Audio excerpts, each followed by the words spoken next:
kindergarten, welcome back to Reader's Workshop.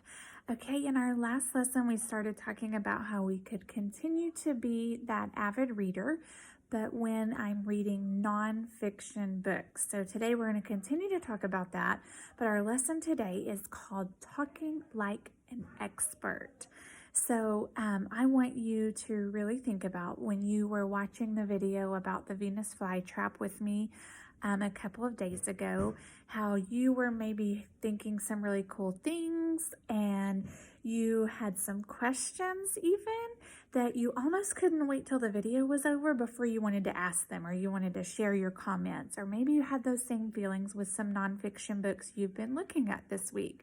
And that's kind of how it is with reading, is sometimes that I really want to stop in the middle of my reading because I'm so excited to share a wow moment, or I can't wait to ask the question. I want to interrupt my reading time to share those thoughts. And so I kind of think about it like if you had like a soda can or a soda bottle, if you shook it up and then you took the lid off or you opened it, then all the soda would come bubbling out the top. And so sometimes that's kind of how it feels when I have all these questions or exciting things to share inside, that they almost just burst out the top and I really can't wait. But we are going to talk about today how I'm going to keep those things bottled up inside during reading time, and I'm going to really work hard to save them to the share time, and how we can make that share time the best that it can be, because that's a big part of being a great nonfiction reader.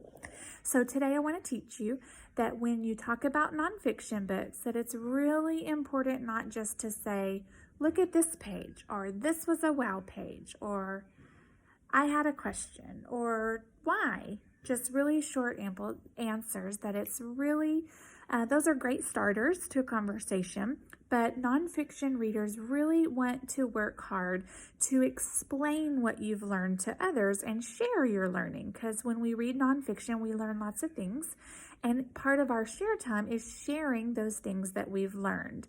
And one thing that helps with that is using fancy words that we've learned about our topic to share our learning with others. So we're going to talk about using those fancy words today. So when you read a topic, you become like an expert because you read and you just keep learning all this new information about your topic. And so all this information you're putting into your mind and you're becoming an expert so that you can teach others about your topic. So to do that, you really have to hold on to what you learn as you read. You can't stop and get interrupted along the way. You have to keep holding and building that knowledge so that when you get to the end, you have a whole bunch of knowledge that you can share with others. So it's really important to hold on to the fancy words that you hear in your book that tell you about your topic. So I'm going to show you what I mean. Okay, so I chose a book to use today, and it is called Honeybees. Okay, and they're really amazing bugs. And I want you to notice how I hold on to what I learn. So remember how we do sometimes whenever I show you what I'm wanting you to do is I kind of model or show you my thinking out loud. So what I'm going to share and show you is what you might be thinking in your mind. You might not be sharing these things out loud in the middle of your reading, but these things would be going through your mind as you're reading, and then at the end you would share them. But I want to kind of show you that thinking process so you kind of know what I want you to try today. Okay, so I'm going to use my fingers to kind of help me track some things that I'm learning. And that would be something you could do. You could track it across your fingers. You would just hold the thinking in your mind until the end. Okay, so I am going to first kind of just look through the book, because if you remember in our last lesson, we talked about one hint was just kind of looking over the book a little bit, kind of skimming the pages before you read it. So I'm going to kind of skim through my book, and I'm going to kind of share some things that I notice as I just kind of skim quickly through the pages. So I'm noticing the first part of the book looks like it's going to talk to me and teach me about what honeybees look like. Okay, so I'm noticing the first several pages are teaching me about what they look like. first I'll learn about what they look like, but then it starts to look like it starts to teach me about what honeybees do. So first I think I'm going to learn about how they look, and then I'm going to learn about what they do. Okay, so now I'm going to go back and I'm going to actually read this book. Now I've skimmed through it and kind of got an idea what to expect. Now I'm going to go back and read it. All right, so you listen up and you kind of help me as you're listening, think about some things you might be learning that I might could teach to others. Okay, honeybees. Honeybees have stripes. Honeybees have 2 antennas. So I think that's one thing I want to keep on my finger. I could teach someone. Honeybees have 2 antennas. Honeybees have 4 wings. That's something else I want to remember. Honeybees have 5 eyes. This page kind of makes me say, wow, 5 eyes? I had no idea. That seems kind of strange. And that's something I definitely want to remember. So just like last time, I'm going to use one of my sticky notes with my mark that means wow. And I'm going to stick it on this page because I want to remember that. I'm going to keep looking. So far I'm learning about how the bee's body looks. So let's keep going.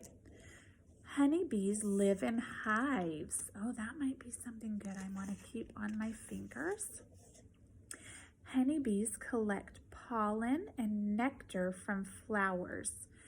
So I kind of have a question on this page about what maybe pollen is or nectar. So I might use my question mark.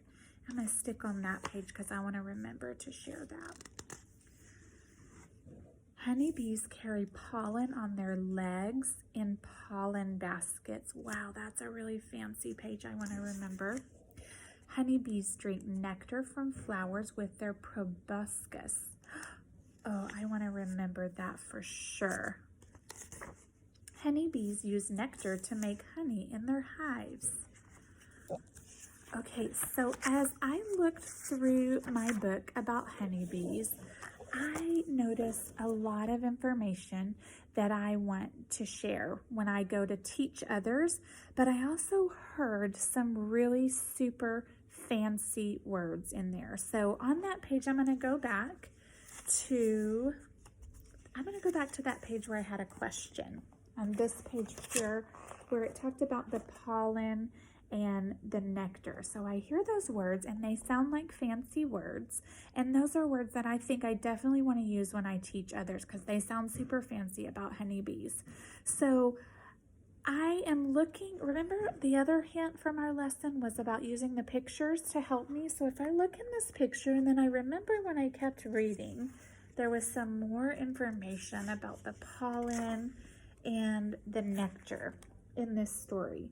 So I bet that nectar is kind of like flower juice.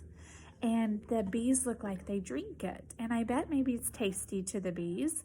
And maybe that's why they drink so much of it. So the pollen almost makes me think of like fairy dust that helps the flowers grow. So I kind of want to hold on to that in my brain. So when I get ready to teach others, I can remember those fancy things that I can teach someone else. So if you remember on our chart from our last lesson about avid nonfiction readers, we had added 2 strategies. We had added think about wow moments, and that's where we would use our exclamation mark on a sticky. And we had added ask questions, and that's where I would use a question mark.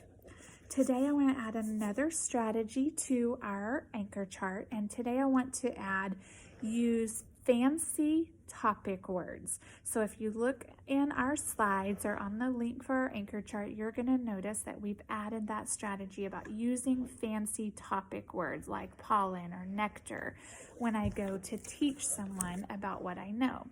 So today the goal is for you to read your nonfiction book and for you to really think about some fancy words that you notice as you read that you can use when you share what you've learned with others.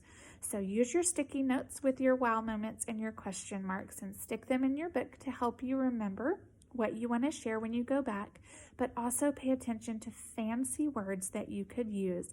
And remember to hold it all inside until the end. Don't let it bubble out in the middle of your reading. Save it for sharing time so you can teach others. I also linked one chart in there in our slides and in the lessons about sharing time, just kind of some steps that will help you in sharing. So if you're the owner of the book, you're going to first teach your partner about the book. And then maybe you and your partner, and at home your partner might be mom or dad or a brother or sister. You might read the book together with your partner. Then you're going to go back to those sticky notes and share any wow pages or any questions that you had. And then you might see, does your partner have any wow pages as you read it together? Did they have any questions that you could maybe talk more about? But remember to use those fancy words as you talk and teach others about everything you've learned. Have a great day. Bye.